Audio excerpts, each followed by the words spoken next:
গণমাধ্যমের স্বাধীনতা রক্ষার পাশাপাশি সাংবাদিকদের নিরাপত্তা নিশ্চিত করার আহ্বান জানিয়েছেন বিএনপির ভারপ্রাপ্ত চেয়ারম্যান তারেক রহমান। শুক্রবার রাতে নিজের ভেরিফাইড ফেসবুক পেজে দেওয়া এক পোস্টে তিনি আহ্বান জানান। ফেসবুক পোস্টে তারেক রহমান লিখেন, বিশ্ব মুক্ত গণমাধ্যম দিবসে আসুন আমরা নৈতিকতা ও সততার সঙ্গে সংবাদপত্রের স্বাধীনতা এবং সত্য সম্পর্কে প্রতিবেদনকারী সাংবাদিকদের সুরক্ষার জন্য ঐক্যবদ্ধ হই। সাংবাদিকরা গণতন্ত্রের একটি গুরুত্বপূর্ণ স্তম্ভ হিসেবে কাজ করেন। তাদের কাজকে অবশ্যই রক্ষা এবং গ্রহণ করতে হবে, কোনোভাবেই দমন করা যাবে না। বাংলাদেশে আমরা সাম্প্রতিক ক্ষমতাচ্যুত কর্তৃত্ববাদী শাসকের পৃষ্ঠপোষকতায় দমন পীড়নের মাধ্যমে সংবাদ মাধ্যমের স্বাধীনতার নিয়মতান্ত্রিক অবক্ষয় দেখছি।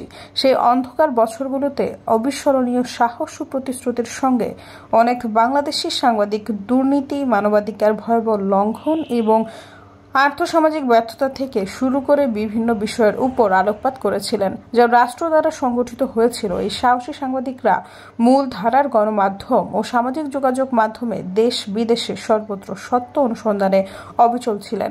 তারা গণতান্ত্রিক বাংলাদেশের স্বপ্নে অবিচল ছিলেন এবং মত প্রকাশের মৌলিক অধিকার রক্ষায় অবদান রাখেন। সৈয়দা ফারিয়া, সমযুগ।